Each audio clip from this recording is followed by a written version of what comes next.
On today's show, I'm talking about Russia in Bible prophecy, very important things happening in our world right now. I'm also talking about the ban on worship and the limitation of First Amendment rights for believers and what it means. I'll also be answering your questions.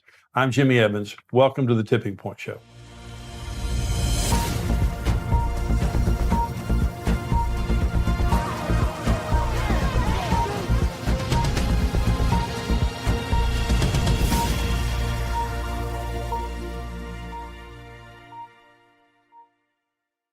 I'm going to talk about Russia in Bible prophecy. Before I get into that, let me just say we have XO Now, which is our streaming platform, and we have many resources on there, over 1,000 resources on there.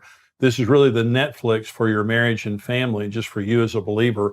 My content's on there, my preaching, my marriage content, David Ashley Willis, many other speakers that we have at our conferences, as well as the 21-day inner healing journey and 21-day total freedom journey.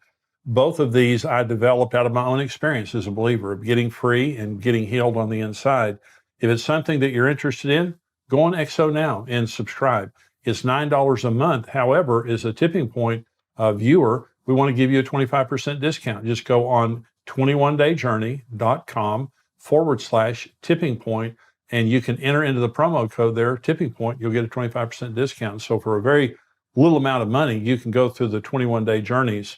I really believe it will change your life. I believe it could change your marriage, your family's life, whatever age you are, wherever you are. This is something pre-COVID, a lot of people were struggling with their mental health, emotional health. COVID has just made much of that worse for a lot of people. I really believe that would be a blessing to you.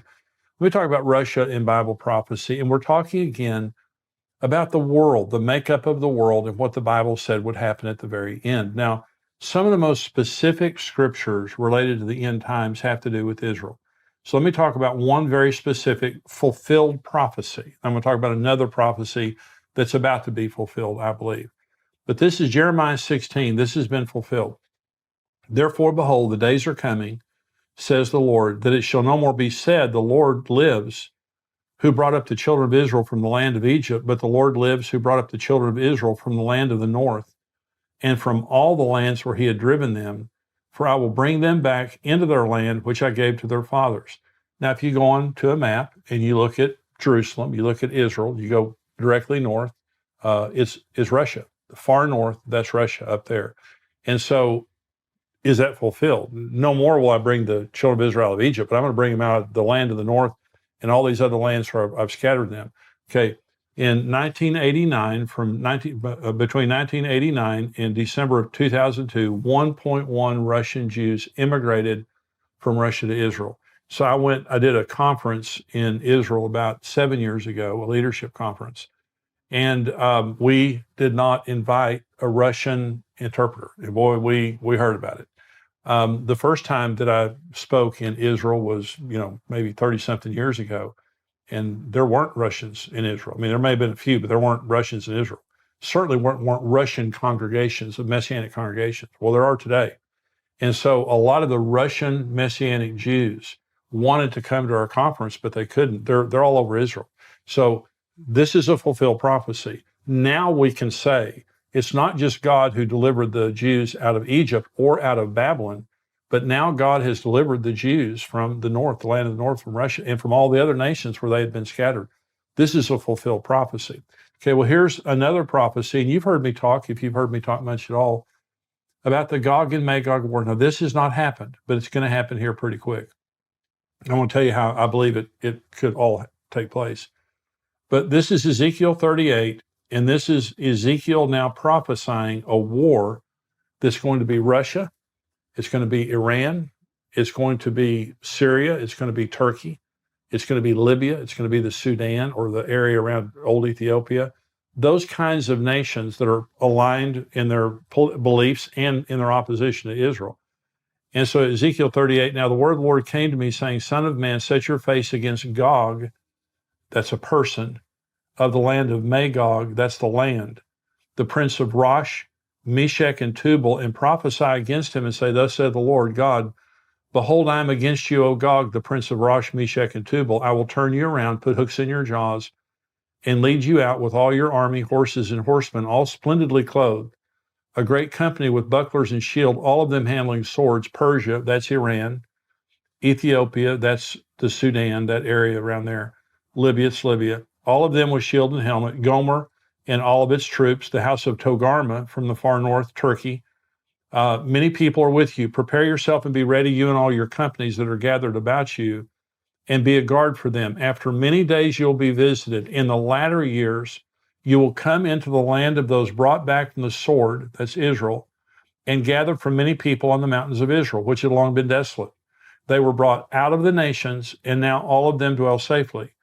You will ascend like a storm, covering the land with a cloud, you and all your troops and many people with you. Now I'm going to continue on that in just a minute.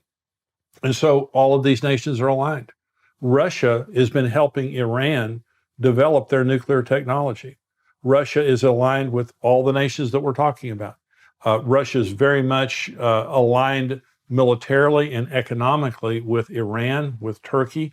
We see right now Russian troops in Syria, Iranian troops in Syria, these nations coming together, Turkey now becoming more and more militant in their position against Israel and pro-Russia. All these things are happening right before our very eyes. I'm going to talk about in just a minute about how I believe this will be provoked. But we see all these things happening right now. And so Russia is going to attack Israel. That's one of the things I'm saying. There's going to be a Russian-Muslim alliance, and they're going to attack Israel. So let me talk specifically about Russia. You say, well, why would Russia attack Israel? Well, to gain a military advantage, a strategic advantage. Israel is a very, very strategic, literally, Israel's the crossroads of the world. Africa, the Middle East, Europe, Asia, this is the center of it right there with a Mediterranean seaport. And so very strategic piece of land. However, the big deal is Israel has recently discovered massive deposits of natural gas off their coast. Okay, this is an article here, and it says Israel EU gas pipeline to compete with Russia. So think about that for just a minute. Russia sells Europe much of their oil, their heating oil and much of their oil, because Russia is oil rich. And they use it not just to get rich, they use it to control Europe. Anytime one of these European nations is getting out of line, Russia says, wait just a minute and I'll cut off your oil. This is a big deal. And so now Israel is building a pipeline to the EU so that they can pipe in cheaper natural gas, very efficient natural gas into Europe to compete with Russia. This is the article. The EU and 3 member states have backed a plan for Israel to reduce Europe's gas dependence on Russia. The European Commission ministers from Cyprus, Greece, and Italy signed up to build a new gas pipeline from Israel to Europe at a meeting in Tel Aviv on Monday, the 3rd of April. The 2200 East Med pipeline, by the way, that was in 2017. The 2,200 kilometer East Med pipeline would connect Israel and Cypriot offshore gas fields to Greece and Italy. Okay, and this goes on to talk about just the incredible benefit this would be to Europe to lessen their dependency. Okay, let me continue to read Ezekiel 38, because the first portion that I read to you there was talking about Russia and these Russian-aligned nations are going to attack Israel. Now it's going to tell you why. Ezekiel 38. Thus says Lord God, on that day it shall come to pass that thoughts will arise in your mind, and you will make an evil plan. You will say, I will go up against a land of unwalled villages. I will go up to a peaceful people who dwell safely, all of them dwelling without walls, and having neither bars nor gates. Listen to this, to take plunder, to take booty, to stretch out your hands against the waste places that are again inhabited, and against a people gathered from the nations who have acquired livestock and goods who dwell in the midst of the land. Sheba, Dedan, let me stop right there for just a minute, because this is talking about America and some of the pro-Israel nations questioning the Gog-Magog alliance. Okay, so thoughts are going to arise in your heart. First part of the text that I read to you says, I'm going to put a hook in your jaw. God says, I'm going to provoke this. A hook was an animal hook. And when a farmer had an animal that was stubborn like a mule, they put a hook in its mouth and drug it around. And so God is saying, you don't have a choice in the matter.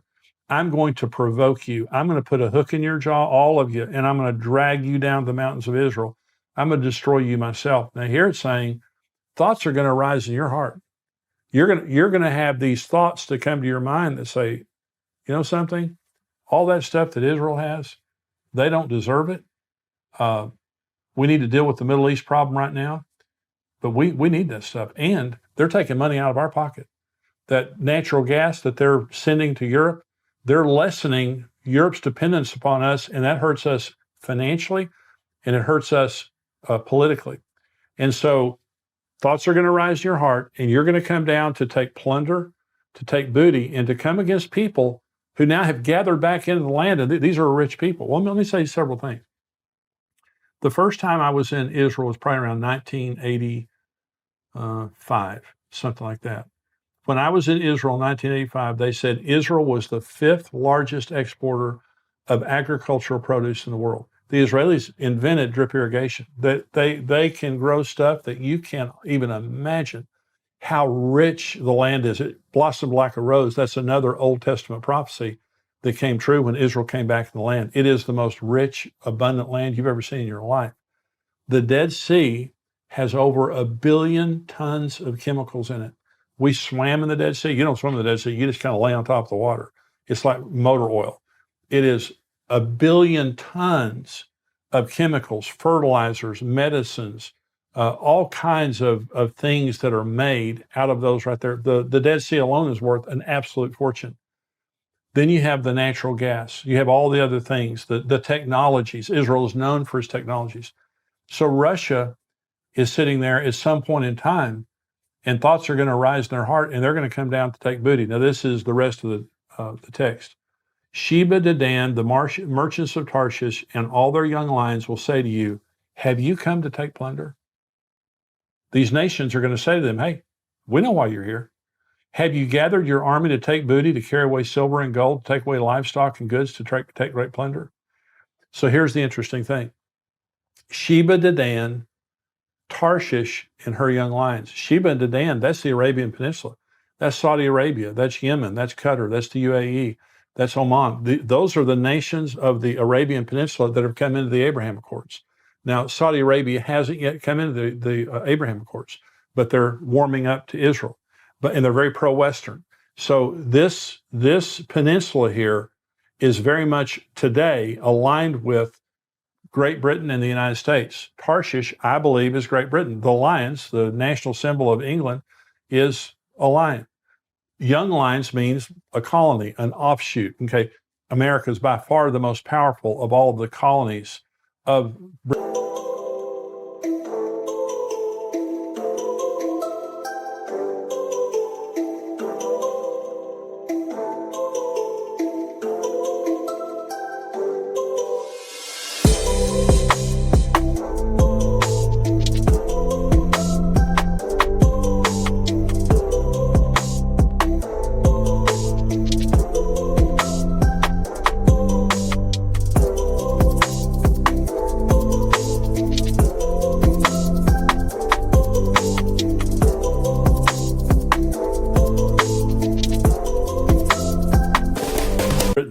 And so what this is saying is, if this happened tomorrow, that Russia, Iran, Syria, Turkey, all these nations come together against Israel to attack them, but their real purpose is plunder. It's not noble to solve the Middle East problem.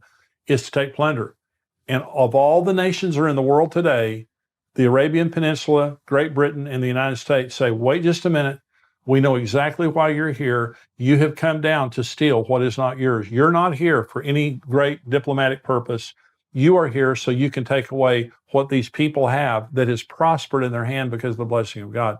So I'm doing these programs on all these nations in Bible prophecy to show you geopolitically everything is the way the Bible said it would be right now. The Gog and Magog alliance, it exists. They're against Israel. They're all in relationship to one another.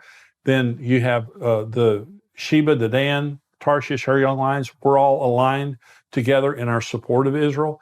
And so these things are happening before our eyes. So again, I believe that end time prophecy is ready to be fulfilled. Now, why do I say that the Gog-Magog war could happen at any time? Iran, Blinken, the new Secretary of State, in his first few days in office, said Iran is weeks away from getting nuclear material. Now, Israel came out at the same time saying, even if they got the nuclear material today, it's still going to take them a year to year and a half to have a nuclear weapon. That's still very quick. We are looking at months where Iran is going to have a nuclear weapon. They're going to have a nuclear weapon. Okay, all the talks and all that stuff, yeah, I don't think it makes a nickel's worth of difference. They've never lived true to an agreement yet. So they're going to get a nuclear weapon. They are vowed publicly on the record. Iran is vowed to the destruction of Israel. No doubt about it. Okay. That's why I don't believe Israel will ever allow Iran to get a nuclear weapon. What am I saying? I'm saying they're going to bomb Iran. I believe that if Iran is allowed to get a nuclear weapon, Israel at some point is going to preemptively strike them because it is an existential threat to Israel. Can happen. So when God says, I'm going to provoke you, can you imagine what would happen tomorrow or today if Israel bombed Iran? Russia has been warning the United States and Israel for years in protection of Iran, and Russia has been saying, you touch them, you have problems with us. So if Israel preemptively struck Iran to keep them from getting a nuclear weapon, I believe, my personal opinion is, and I put this in my book, The Tipping Point, I personally believe that could begin the Gog and Magog war. One way or the other, it's going to happen. One way or the other, all of the pieces are being aligned right now. Bible prophecy is coming true right before our very eyes. And that's the point. Now, if you're not a subscriber, I'm going to say bye to you now because we have another part of the program that's for subscribers only, but you can subscribe for $7 a month, $77 a year. We'd love to have you as a subscriber. If you are a subscriber, stay tuned. I'll be right back.